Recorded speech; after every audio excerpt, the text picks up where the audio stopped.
নমস্কাৰ ছাত্ৰ ছাত্ৰীসকল।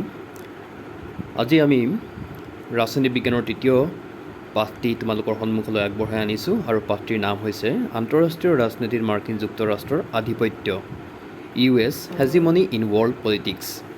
আৰু মই শ্ৰী মানৱজ্যোতি গগৈ। আহাচোন আমি পাঠটোৰ আলোচনালৈ আগবাঢ়ি যাওঁ। প্ৰথমতে আমি ডিছকাছ কৰিম আধিপত্য, যাৰ ইংৰাজী প্ৰতিশব্দ হৈছে হেজিমনি। ইয়াৰ অৰ্থ কি? সাধাৰণতে আমি হেজিমনি বা আধিপত্য বুলি ক'লে কি সূচায়? ইংৰাজী হেজিমনি শব্দৰ অসমীয়া প্ৰতিশব্দ হ'ল আধিপত্য বা প্ৰভুত্ব।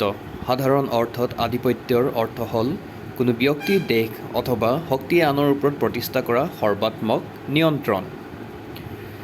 এনে নিয়ন্ত্ৰণে সামাজিক, অৰ্থনৈতিক, বৌদ্ধিক আদি সকলোবোৰ দিশ সামৰি লয়। শীতল যুদ্ধৰ উত্তৰকালত মাৰ্কিন যুক্তৰাষ্ট্ৰই আন্তৰ্জাতিক ৰাজনীতিত প্ৰভাৱ বিস্তাৰ কৰাৰ উপৰিও আন্তৰ্জাতিক ৰাজনীতিৰ সামৰিক, অৰ্থনৈতিক, আদৰ্শগত আৰু বৌদ্ধিক দিশৰ সকলো ক্ষেত্ৰতে আধিপত্য বিস্তাৰ কৰিবলৈ সক্ষম হৈছিল। এতিয়া ইয়াৰ পৰা আমি বুজিলোঁ যে যেতিয়া বিশ্বত কোনো ব্যক্তি, কোনো শক্তি নাইবা কোনো ৰাষ্ট্ৰই আন ৰাষ্ট্ৰসমূহৰ ওপৰত নিজৰ প্ৰভুত্ব বা নিয়ন্ত্ৰণ সাব্যস্ত কৰিবলৈ বিচাৰে, তাকেই আধিপত্য বুলি জনা যায়। আধিপত্য বিভিন্ন প্ৰকাৰৰ হয়।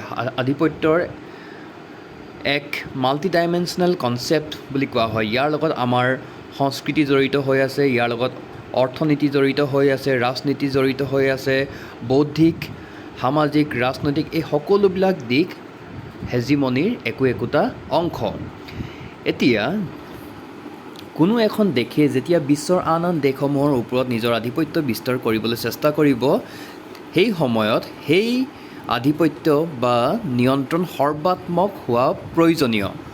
যদি কোনো এটা দিশতেই মাত্ৰ বা আমি ক'ব পাৰোঁ যে অকল সামৰিক দিশতে আধিপত্য বিস্তাৰ কৰিছে, তেতিয়াহ'লে আমাৰ সেই আধিপত্য সম্পূৰ্ণ বুলি আমি ক'ব নোৱাৰিম। আধিপত্য হ'বলৈ হ'লে আমাৰ সম্পূৰ্ণ, যাক নিয়ন্ত্ৰণ বুলি কোৱা হয়, প্ৰভুত্ব বুলি কোৱা হয়, সেই প্ৰভুত্ব আমি পাব লাগিব অৰ্থনীতি, ৰাজনীতি, সামাজিক, বৌদ্ধিক এই সকলোবোৰ ক্ষেত্ৰত।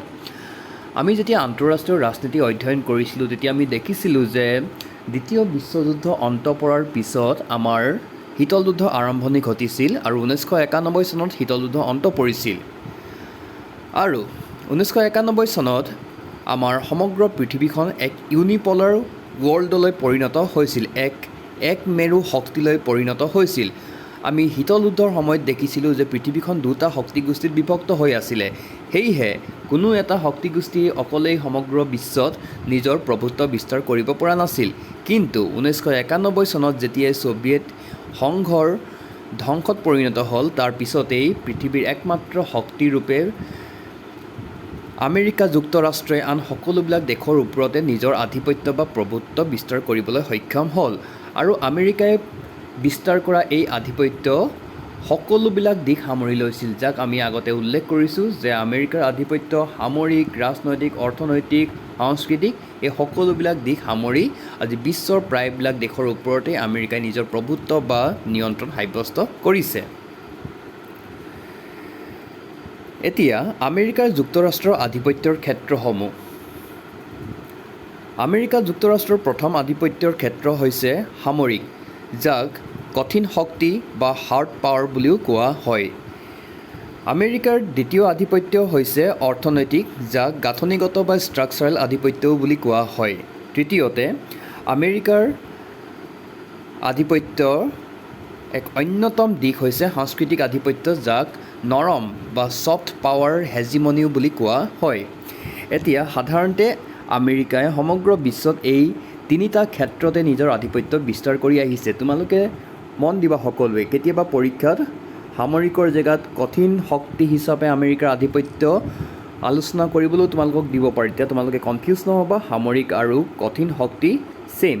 যেতিয়া আমি অৰ্থনৈতিক ডিছকাছ কৰিম, তাক কোৱা হয় গাঁথনিগত আধিপত্য, আৰু যেতিয়া আমি সাংস্কৃতিক আধিপত্যৰ বিষয়ে আলোচনা কৰিম, তাক কোৱা হয় নৰম আধিপত্য বা ছফ্ট পাৱাৰ হেজিমনি বুলি কোৱা হয়। এতিয়া আমি আহাচোন প্ৰথমতে ডিছকাছ কৰোঁ আমাৰ প্ৰথম আধিপত্যৰ ক্ষেত্ৰ, যাক কোৱা হৈছে আমেৰিকাৰ সামৰিক আধিপত্য বা কঠিন বা হাৰ্ড পাৱাৰ হিচাপে আমেৰিকাৰ আধিপত্য। তোমালোকে প্ৰথমতে এই পিকচাৰখন মন কৰিলেই দেখিবা যে এই পিকচাৰখনত এটা কথা প্ৰতিপন্ন হৈছে যে আমেৰিকাৰ সামৰিক শক্তি। আমেৰিকাই সামৰিক ক্ষেত্ৰত জৰিয়তে সমগ্ৰ বিশ্বত যি নিয়ন্ত্ৰণ বা প্ৰভুত্ব বিস্তাৰ কৰিছে, সেই সামৰিক শক্তিৰ জৰিয়তেই আমি আমেৰিকাৰ প্ৰথম কঠিন আধিপত্য আমি আলোচনা কৰিম। চিম্পল কথাত ক'বলৈ গ'লে সামৰিক আধিপত্যই জেনেৰেলি আমেৰিকাৰ নিজৰ নিৰাপত্তাৰ দিশত নিজৰ মিলিটেৰী পাৱাৰৰ জৰিয়তে সমগ্ৰ বিশ্বত কেনেকৈ নিজৰ আধিপত্য বিস্তাৰ কৰিছে সেই বিষয়ে আমি আলোচনা কৰিম। এতিয়া তোমালোকৰ প্ৰথম পইণ্টত আমি দেখিছোঁ যে আমেৰিকাৰ সামৰিক শক্তি বিশ্বৰ সৰ্বশ্ৰেষ্ঠ। দ্বিতীয়তে, আমেৰিকা যুক্তৰাষ্ট্ৰই প্ৰতিৰক্ষা ক্ষেত্ৰত বিশ্বৰ দেশসমূহৰ ভিতৰত আটাইতকৈ বেছি খৰচ কৰে। বৰ্তমান সময়ত আমেৰিকাৰ হাতত ৬,৪৫০টাতকৈও অধিক আণৱিক অস্ত্ৰ মজুত আছে। উচ্চমানৰ আমেৰিকাৰ সামৰিক বাহিনীয়ে সমগ্ৰ বিশ্বৰ যিকোনো স্থানত যিকোনো সময়তে শত্ৰুপক্ষক আঘাত কৰিব পাৰে।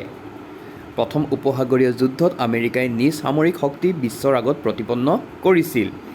এতিয়া যদি আমি প্ৰথম এই পিকচাৰখনলৈ মন কৰোঁ, তেতিয়াহ'লে আমাৰ এটা কথা ক্লিয়াৰ হৈ যাব যে বিশ্বৰ দেশসমূহৰ আমি যদি তেওঁলোকৰ বাজেট স্পেণ্ডিং ভালকৈ আলোচনা কৰোঁ, তেতিয়াহ'লে দেখিম আমেৰিকাৰ সমান সামৰিক দিশত আন কোনো দেশেই খৰচ নকৰে।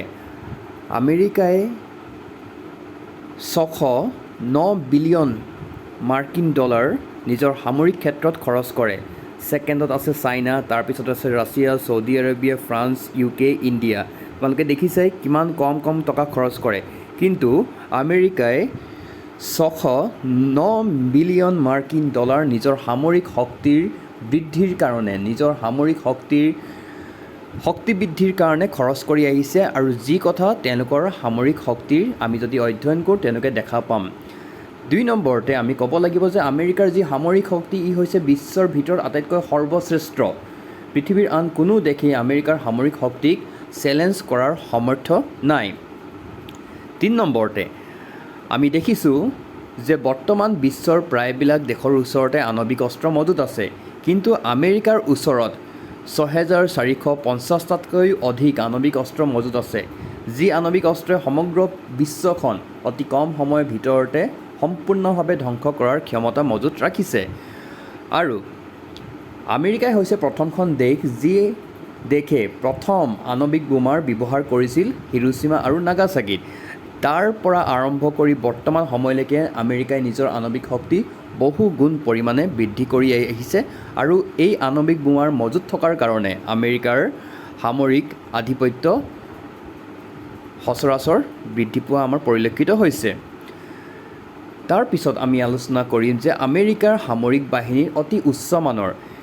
ইয়াত বিজ্ঞান আৰু প্ৰযুক্তিবিদ্যা আৰু গৱেষণা ইয়াত জড়িত হৈ আছে। ইয়াত গৱেষণাৰ জৰিয়তে বিজ্ঞান আৰু প্ৰযুক্তিবিদ্যা এনেকুৱাকৈ ইয়াত সমাহাৰ ঘটোৱা হৈছে, যাৰ ফলস্বৰূপে আমেৰিকাৰ সামৰিক বাহিনী হৈছে ছায়েন্স এণ্ড টেকন'লজিৰ ফালৰ পৰা বিশ্বৰ এক সৰ্বশক্তিমান দেশ। আমি ইয়াৰ কথা ভালকৈ আলোচনা কৰিম আমাৰ নেক্সট পইণ্টত। তোমালোকক ইয়াত মই ক'ব বিচাৰিছোঁ যে 1950 দশকতেই আমেৰিকাই নিজৰ সামৰিক শক্তি বৃদ্ধি কৰিবৰ বাবে, আমেৰিকাৰ শক্তি পাৱাৰ বৃদ্ধি কৰিবৰ কাৰণে প্ৰথম এক গৱেষণা আৰম্ভ কৰিছিলে। আৰু সেই গৱেষণাৰ ফলস্বৰূপে ইণ্টাৰনেট আৱিষ্কাৰ হৈছিলে।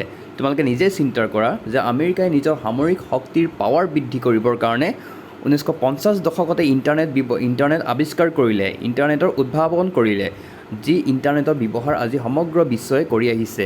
ইণ্টাৰনেট এটা জাষ্ট উদাহৰণ। তেনেকুৱা গৱেষণা আমেৰিকাই কৰি আহিছে, যি গৱেষণাৰ ফলস্বৰূপে আমেৰিকাৰ সামৰিক শক্তি বহুগুণে বৃদ্ধি পাইছে।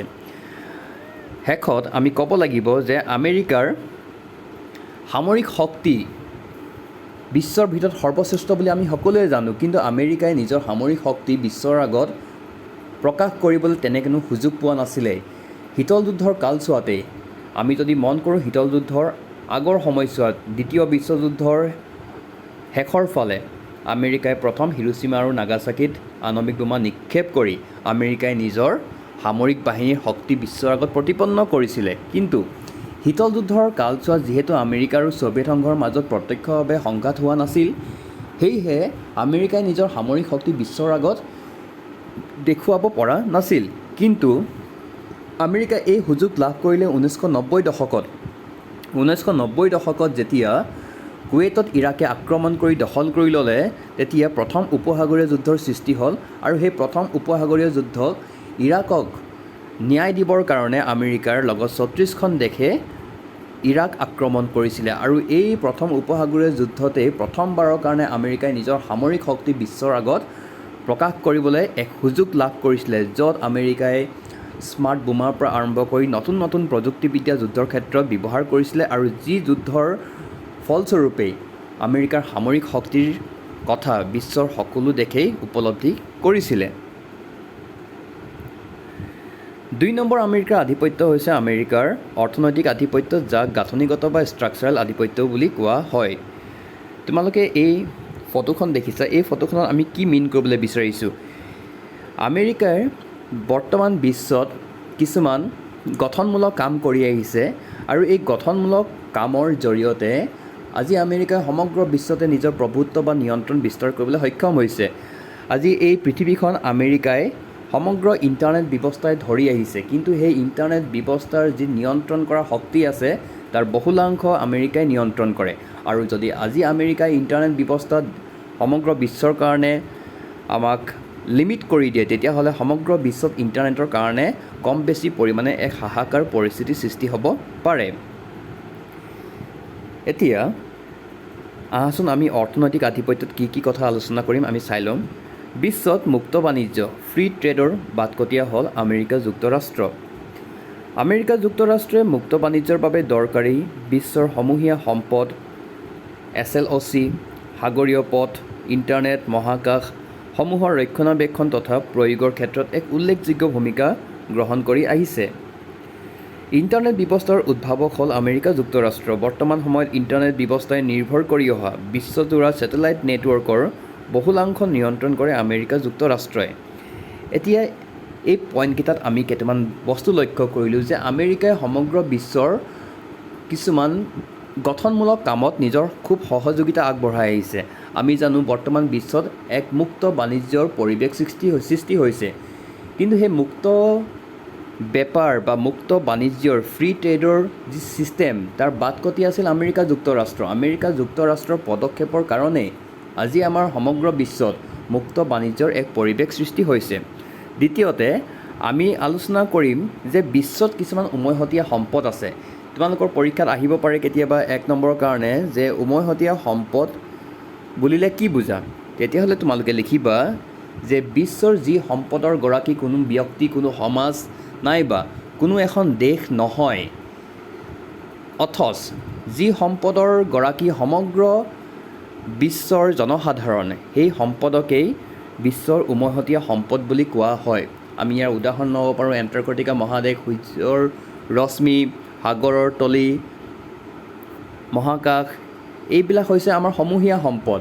এই সম্পদবিলাক আমাৰ বিশ্বৰ সকলোবিলাক মানুহে গ্ৰহণ কৰি আছে, কিন্তু এই সমূহীয়া সম্পদসমূহ ভালকৈ নিয়ন্ত্ৰণ কৰা, কেনেকৈ প্ৰয়োগ কৰিব লাগে, কেনেকৈ মানৱ জাতিৰ উন্নতিৰ কাৰণে ব্যৱহাৰ কৰিব লাগে, এই ক্ষেত্ৰতো কিন্তু আমেৰিকাই এক গুৰুত্বপূৰ্ণ ভূমিকা গ্ৰহণ কৰি আহিছে। তোমালোকক মই এটা বস্তু ইয়াত এড কৰিবলৈ বিচাৰিছোঁ যে SLOC, C line of communication. C line of communication কি? ই হৈছে আমাৰ সাগৰীয় পথ। সাধাৰণতে আমি দেখোঁ যে বিশ্বত যি বেপাৰ বাণিজ্য আৰম্ভ হৈছে, সেই বেপাৰ বাণিজ্যৰ কাৰণে সাধাৰণতে সাগৰীয় পথসমূহ ব্যৱহাৰ কৰা হয়, কিন্তু সেই সাগৰীয় পথসমূহ ভালকৈ নিয়ন্ত্ৰণ কৰি ৰখা, সংকটমুক্ত কৰি ৰখা এই দায়িত্বটো লৈছে বৰ্তমান আমেৰিকা যুক্তৰাষ্ট্ৰই। আমি জানো যে সাগৰীয় পথত বেপাৰ বাণিজ্য কৰিবলৈ যাওঁতে বিভিন্ন প্ৰকাৰৰ সমস্যাৰ সৃষ্টি হ'ব পাৰে। কেতিয়াবা আমাৰ পাইৰেটছৰ প্ৰব্লেম হয়, কেতিয়াবা আমাৰ নেচাৰেল কেলামিটিছ আহে, বিভিন্ন সমস্যাৰ সন্মুখীন হয়, কিন্তু এই সাগৰীয় পথসমূহ সুৰক্ষিত আৰু ভালকৈ প্ৰয়োগ কৰাৰ এক উপযোগী কৰি ৰাখিবৰ কাৰণে আমেৰিকা যুক্তৰাষ্ট্ৰই বিভিন্ন ক্ষেত্ৰত এক গঠনমূলক কাম কৰি আহিছে, যাৰ ফলস্বৰূপে সমগ্ৰ বিশ্বৰ দেশসমূহে মুক্ত মনে এই পথসমূহ, সাগৰীয় পথসমূহ ব্যৱহাৰ কৰিব পাৰিছে। 3 নম্বৰতে আমি দেখিছোঁ যে ইণ্টাৰনেট ব্যৱস্থাৰ উদ্ভাৱক হ'ল আমেৰিকা যুক্তৰাষ্ট্ৰ। বৰ্তমান সময়ত ইণ্টাৰনেট ব্যৱস্থাই নিৰ্ভৰ কৰি অহা বিশ্বজোৰা ছেটেলাইট নেটৱৰ্কৰ বহুলাংশ নিয়ন্ত্ৰণ কৰে আমেৰিকা যুক্তৰাষ্ট্ৰই। আমি ইয়াৰ আগৰ শ্লাইডখনত পঢ়িবলৈ পাইছিলোঁ যে 1950 চনতেই আমেৰিকাই নিজৰ সামৰিক শক্তি বৃদ্ধি কৰিবৰ কাৰণে যি গৱেষণা হাতত লৈছিল তাৰ ফলস্বৰূপে ইণ্টাৰনেট আৱিষ্কাৰ হৈছিল। আৰু সেই ইণ্টাৰনেটৰ সুফল আজি সমগ্ৰ বিশ্বৰ জনসাধাৰণে গ্ৰহণ কৰি আছে। কিন্তু এই ইণ্টাৰনেট চলিবৰ কাৰণে এক ছেটেলাইট নেটৱৰ্কৰ প্ৰয়োজন হয় আৰু এই ছেটেলাইট নেটৱৰ্কৰ বেছিভাগ এক বহুলাংশ আমাৰ নিয়ন্ত্ৰণ কৰে আমেৰিকা যুক্তৰাষ্ট্ৰই। সেয়েহে আজি বিশ্বৰ দেশসমূহে আমেৰিকাৰ যুক্তৰাষ্ট্ৰৰ যি আধিপত্য বা যি নিয়ন্ত্ৰণ তাক প্ৰত্যক্ষ বা পৰোক্ষভাৱে মানি ল'বলৈ বাধ্য হৈছে।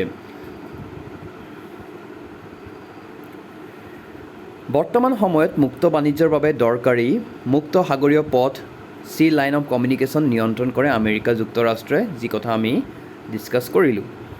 বিশ্ব বাণিজ্যৰ 28% অংশীদাৰী আৰু 15% নিয়ন্ত্ৰণ কৰে আমেৰিকা যুক্তৰাষ্ট্ৰই। খুব ইম্পৰ্টেণ্ট এটা বস্তু।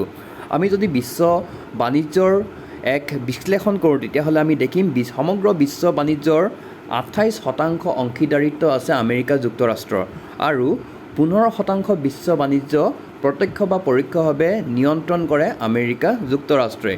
ইয়াৰ পৰাই আমি গম পাওঁ যে আমেৰিকা যুক্তৰাষ্ট্ৰই বিশ্ব বাণিজ্যত কিদৰে নিজৰ প্ৰভাৱ বিস্তাৰ কৰিবলৈ সক্ষম হৈছে। বিশ্ব বাণিজ্যৰ সকলো ক্ষেত্ৰত মাৰ্কিন যুক্তৰাষ্ট্ৰৰ কোম্পানীসমূহে প্ৰথম 3টা স্থানত যিকোনো এটা স্থান লাভ কৰিছে।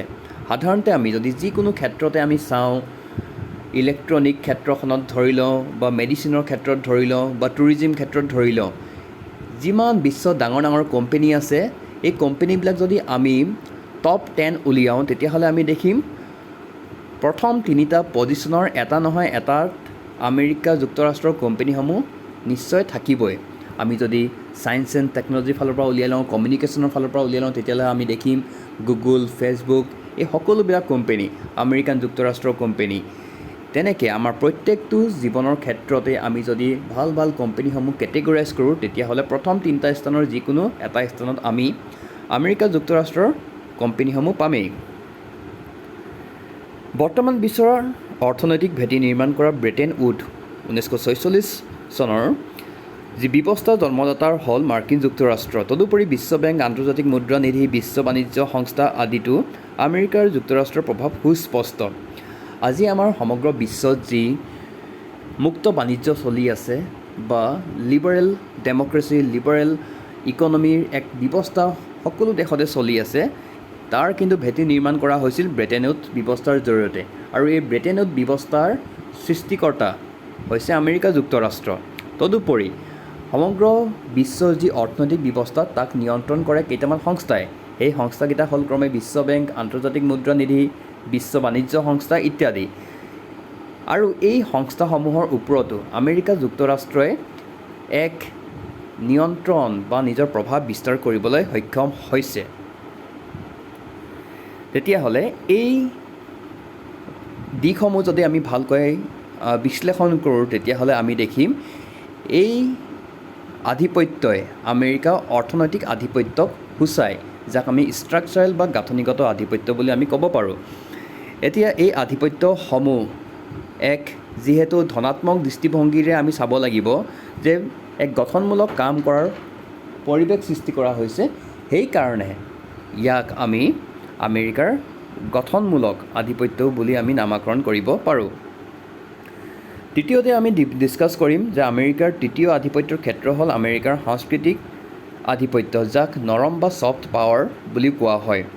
এতিয়া বিশ্বৰ আন ৰাষ্ট্ৰসমূহৰ সামাজিক, সাংস্কৃতিক আৰু বিচাৰ ধাৰাৰ ওপৰত যি আধিপত্য বিস্তাৰ কৰা হয় তাকে সাংস্কৃতিক আধিপত্য বোলা হয়। এতিয়া চিম্পলি ক'ব গ'লে আমাৰ সংস্কৃতি কি? আমাৰ সংস্কৃতি হৈছে আমি কেনেকৈ খাদ্য গ্ৰহণ কৰোঁ, কেনেকৈ আমি উৎসৱ পাৰ্বণ পালন কৰোঁ, কেনেকৈ আমি জীৱন ধাৰণ আমি আগবাঢ়োঁ, জীৱন ধাৰণৰ প্ৰণালী, জীৱনশৈলী, এই সকলোবিলাক মিলি পেলাই আমাৰ সংস্কৃতি সৃষ্টি হয়। কিন্তু আমি যদি ভালকৈ চাওঁ তেতিয়াহ'লে দেখিম বৰ্তমান আমাৰ সামাজিক পৰিৱেশত প্ৰত্যক্ষ বা পৰোক্ষভাৱে আমি পশ্চিমীয়া সংস্কৃতিৰ এক প্ৰভাৱ পৰা দেখিছোঁ। আৰু সেই পশ্চিমীয়া প্ৰভাৱ আমাৰ পজিটিভো হ'ব পাৰে, নিগেটিভো হ'ব পাৰে। কিন্তু যি কি নহওক পশ্চিমীয়া বা আমেৰিকাৰ আধিপত্য আমাক প্ৰত্যক্ষ বা পৰোক্ষভাৱে আমাৰ সংস্কৃতিত প্ৰভাৱ পৰা আমি লক্ষ্য কৰোঁ। আৰু সেই লক্ষ্য আমি কি ক্ষেত্ৰত কৰোঁ? খাদ্য সংস্কৃতিৰ ক্ষেত্ৰত আমাৰ যি আজিৰ পৰা 20 বছৰ আগতে আমাৰ যি খাদ্য ব্যৱস্থা আছিলে, খাদ্য গ্ৰহণ কৰাৰ প্ৰণালী আছিলে, সেই ব্যৱস্থা আজিৰ লগত কেতিয়াও নিমিলে। আজি আমাৰ এটা সম্পূৰ্ণ পৰিৱৰ্তন হৈছে খাদ্য গ্ৰহণৰ প্ৰণালীৰ ক্ষেত্ৰত। ডাঙৰ ডাঙৰ মেট্ৰ' চহৰবিলাক যেতিয়া আমি ঘূৰিম তেতিয়াহ'লে আমি দেখিম তাত খাদ্য গ্ৰহণৰ এক ট্ৰিমেণ্ডাছ চেঞ্জ আহিছে। এই চেঞ্জবিলাক কিহৰ কাৰণে আহিছে? আমেৰিকাৰ আধিপত্যৰ কাৰণে। 2 নম্বৰতে সাজ পোছাক। যদি আমি সমাজখন ভালকৈ পৰ্যবেক্ষণ কৰোঁ তেতিয়াহ'লে আমি দেখিম যে আমাৰ যি দৈনন্দিন সাজ পোছাক, এই সাজ পোছাকতো আমেৰিকাৰ বা পশ্চিমীয়া দেশসমূহৰ প্ৰভাৱ পৰা আমি লক্ষ্য কৰোঁ। 3 নম্বৰতে আমাৰ জীৱনশৈলী। আমি কেনেকৈ নিজৰ লাইফটো আমি লিভ কৰিছোঁ, আমাৰ লাইফষ্টাইল, এই সকলোবিলাক ক্ষেত্ৰতো আমাৰ ৰাতিপুৱা শুই উঠাৰ পৰা ৰাতিলৈকে আমি দৈনন্দিন যিমান কাম কৰোঁ, এই সকলোবিলাক কামতো পশ্চিমীয়া সংস্কৃতিৰ আমি প্ৰভাৱ পৰা দেখিছোঁ। এই প্ৰভাৱসমূহ ইয়াতে সীমিত হৈ থকা নাই, আনকি আমি অৱচেতন মনত, আমাৰ মনোজগতত, আমাৰ ছাবকনচিয়াছ মাইণ্ডত আমি যিবিলাক কথা চিন্তা কৰোঁ, সেই কথাবিলাকতো আমাৰ মনোজগততো আমাৰ পশ্চিমীয়া দৃষ্টিভংগী, পশ্চিমীয়া আদৰ্শ, পশ্চিমীয়া বিচাৰধাৰাই প্ৰভাৱ পেলোৱা আমি লক্ষ্য কৰিছোঁ। এই যে আমাৰ সংস্কৃতিৰ ওপৰত, আমাৰ মনোজগতৰ ওপৰত, আমাৰ জীৱনশৈলীৰ ওপৰত আমেৰিকাৰ যি প্ৰভাৱ, তাকেই সাংস্কৃতিক প্ৰভাৱ বুলি কোৱা হয়। আশা কৰোঁ আধিপত্যৰ বিষয়ে যি আমি আলোচনা কৰিলোঁ তোমালোকৰ কনচেপ্ট ক্লিয়াৰ হৈছে। আজি আমি প্ৰথমতে ডিছকাছ কৰিছিলোঁ আধিপত্য কি, তাৰ লগতে আমি ডিছকাছ কৰিলোঁ আমেৰিকাৰ আধিপত্য 3টা প্ৰকাৰ। এই 3টা প্ৰকাৰ হৈছে ক্ৰমে আমেৰিকাৰ সামৰিক আধিপত্য, অৰ্থনৈতিক আধিপত্য আৰু সাংস্কৃতিক আধিপত্য। আৰু আমি নেক্সট ভিডিঅ'টোত আমেৰিকাৰ আধিপত্যৰ বিষয়ে আৰু কিছু কথা জানিম। ধন্যবাদ।